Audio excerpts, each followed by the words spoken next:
Hey friends. So as promised, I was going to bring Droppin' It live to you today, and I was going to talk a little bit about toxicity about scented candles because it's that time of the year. It's the holiday season, right? And we might be reaching for our scented candles to kind of create that ambiance. We might be wanting that favorite scent for the holidays. Maybe it's like your pumpkin spice or your evergreen or candy cane scents, anything like that, right? You might be tempted to bring out your scented candles or use room sprays or Glade plugins or anything like that. So I wanted to kind of touch on that because I used to be a huge fanatic about this, like huge. I used to have all the scented candles. I loved the scented candle aisle. I would always go in there and just be like, oh, it smells amazing and they just smell so good. I could eat them, right? Well, since then, and since I've made some different changes in my life and I've become a lot more, I should say, non-toxic, I am kind of repulsed by the smell of those now because it is an artificial fragrance. So I want to talk to you a little bit more about the harmful side effects that are not only in scented candles, but also in room sprays, the plugins, all that kind of artificial fragrance, okay? So first off, you've probably heard me say this before, fragrance is an umbrella ingredient, okay? So it's just one term ingredient that the companies can list, but it is basically a gauntlet of multiple harmful synthetic chemicals, okay, to make that fragrance. It's not a natural fragrance, okay? Even if it says natural fragrance, it still has synthetic fragrance added to it, okay? So with that being said, there were a bunch of studies done, throughout the years, probably basically in the 2000s, right? 2003, I think, was one. 2009 was one of the most newer ones. That was from a study from the South Carolina State University.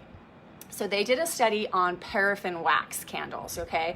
Paraffin is basically a byproduct of petroleum. So it's no bueno. It's a known carcinogen for us, okay? So they did a study comparing a vegetable-based wax and a paraffin-based wax, and they found that the paraffins, the temperature of the flame is not hot enough to actually degrade the harmful molecules. So you're basically burning those off into your air environment and you're inhaling those harmful petroleum byproduct carcinogens, which not only can cause allergies and asthma, heart and lung problems, but also cancer, okay? It's a carcinogen, so you don't want to be doing that like at all. So that was a really enlightening study, okay? But now if you go to the vegetable-based waxes, like a soy-based wax or something like that, and I should note that most of the wicks now are replaced with a cotton wick. In the past, I think it was pre-2000, there were, it might even be further back than that, there were lead wicks that were being used, okay? And that was to keep the wicks strong so it wouldn't collapse in any of the scented candles because those were a softer wax. Those have since been banned, so there's no, unless you have a candle in your house that's older than, I want to say it's 2000.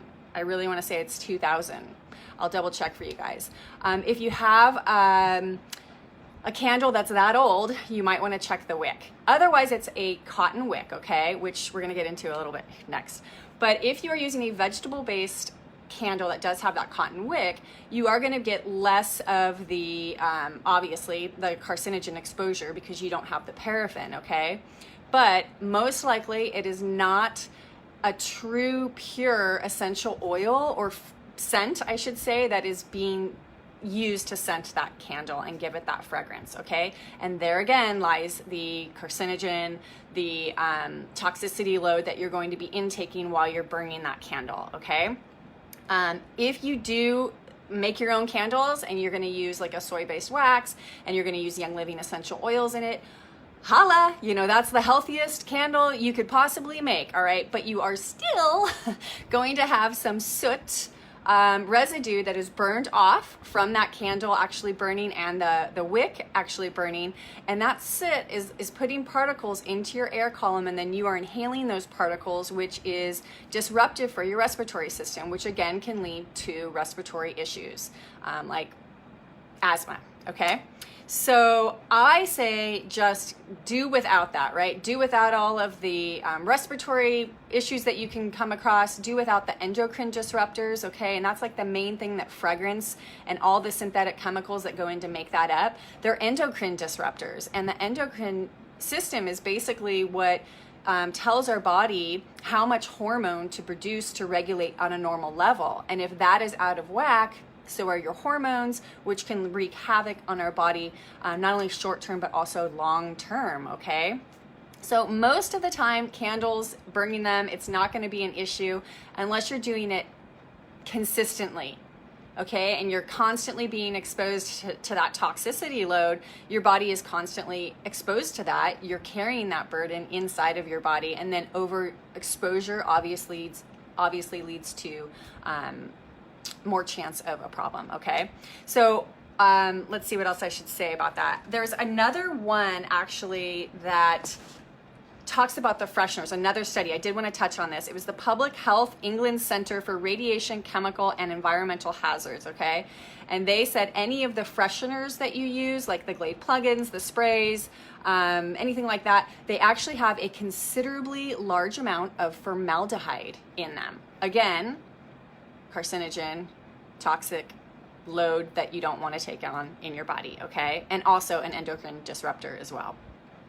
So I wanted to bring that up. And then I'm going to show you a little alternative, okay? So if you are into the room sprays and deodorizers, and maybe you like Febreze to keep your clothes smelling fresh when you're busting them out this winter and they smell dingy, I'm gonna recommend making your own. It's super easy. This is just a 2-ounce glass spray bottle. You can just fill it up with distilled or filtered water, and then you're gonna add essential oils to this. For this size, I would probably add 20 drops of an essential oil or multiple essential oils blended to make my own signature blend. And it just mists out like that. I could spray it on my body, I can spray it through the room, I could spray it on my clothes. I can do this before I pop it in the laundry to freshen it up, whatever. This is a great spray. I can also spray it on my sheets. My kids can spray it. It's totally non-toxic. So this is a room freshener alternative, okay? I'm also gonna turn you over here so you can see my little diffusers going here. So these are the diffusers that I would recommend.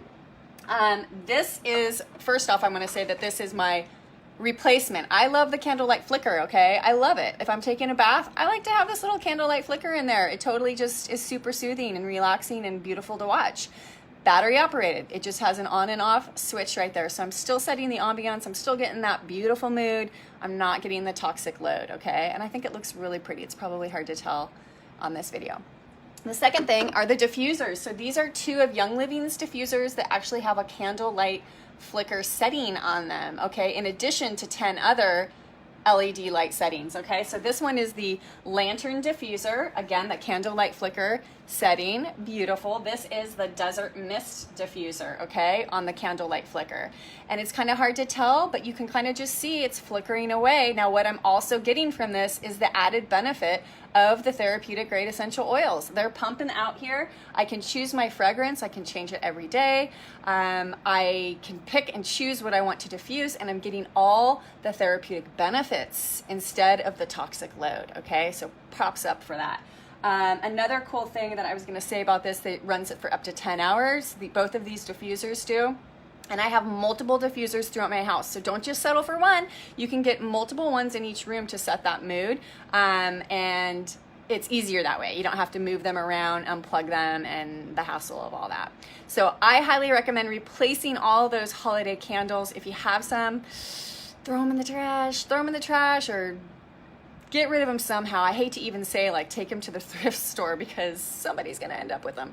I just threw mine in the trash. And then, you know, get yourself something that's actually gonna be worthwhile, where you'll be getting the therapeutic benefits in addition to the beautiful fragrance and the holiday aroma that you want, and also setting that ambiance and that mood, okay? So happy holidays to you guys. I'll tune in next Tuesday, 1 p.m. Hawaiian Standard Time, 3 p.m. Pacific Time. So I'll see you guys then. Have a great day. Also, I should say, I didn't even tell you guys, any wholesale member can get these Diffusers, you can get these for your 24% off discount, okay? You can buy multiple diffusers that way if you like. You can also repurchase a premium starter kit if you want. So in addition to that, you would get 11 essential oils with your diffuser choice. Way more bang for the buck.